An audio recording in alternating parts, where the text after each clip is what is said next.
बिस्मिल्लाहिर्रहमानिर्रहीम। मिर्ज़ा जेलमी ने ऐसी रिवायत बयान की जिसके रावी को मिर्ज़े के सामने टेबल पर रखी हुई किताब में 28 जगह ज़ईफ़ कहा गया है। जी 28 जगह, और वो भी मिर्ज़े के सामने टेबल पर रखी हुई किताब में। और ये रिवायत क्यों बयान की? सिर्फ सैयदना मुआविया रज़ी अल्लाह तआला अन्हु से बुग़्ज़ की वजह से। वैसे तो मिर्ज़ा ये नारा लगाता है कि मेरे पास सही अहादीस का ज़ख़ीरा इतना है कि मुझे ज़ईफ़ रिवायात की ज़रूरत ही नहीं है दीन सीखने के लिए।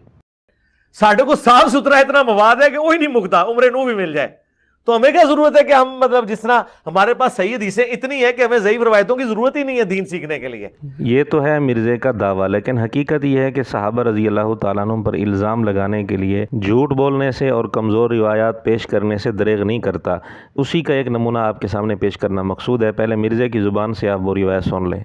अब वो मुस्नद अहमद में पता क्या हदीस चलती, जब उन्होंने ये हदीस बयान की ना, और उन्होंने आगे कहा कि इसमें इशारा था मलूकियत, और वो अब ज़ाहिर है अब उस मसनद पे तो हज़रत मुआविया बैठे हुए थे, तो ज़ियाद ने यूं गर्दन से पकड़ के ना अब्दुर्रहमान बिन अबी बकरा कहता है कि मेरे बाप को वहां से निकाला और कहा कि तुझे कोई और हदीस नहीं मिली थी सुनाने के लिए, तूने इधर आके यही हदीस सुनानी थी, कि मेरी भी नौकरी खराब करने लगे।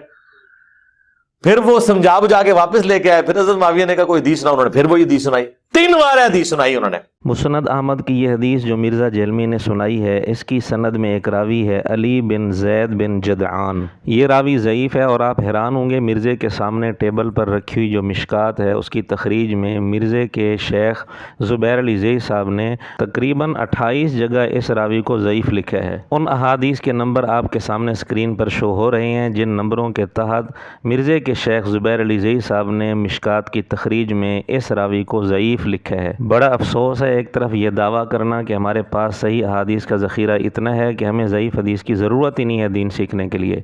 दूसरी तरफ सहाबा रज़ी अल्लाह तआला अन्हुम पर इल्ज़ाम लगाने के लिए बेबुनियाद और कमज़ोर रिवायात का सहारा लेना, ये कौन सा इंसाफ है, ये कौन सा दीन है? लेकिन इनको गधा कहा, क्योंकि गधा इस्तिफादा नहीं कर सकता, लिहाजा वो उलमा जिनके शोकेसों में किताबें रखी हुई हैं इस्तिफादा नहीं करते, तो वो गधे की मिसाल है। मिर्ज़े को उलमा पर फतवा लगाने का शौक़ तो है, लेकिन मिर्ज़े के सामने टेबल पर रखी हुई किताब के अंदर 28 जगह जिस रावी को ज़ईफ़ कहा है, मिर्ज़ा मज़े ले लेकर उस रिवायत को बयान कर रहा है, तो मिर्ज़ा अपने फतवे के मुताबिक क्या बनता है, ये फ़ैसला हम नाज़रीन पर छोड़ते हैं।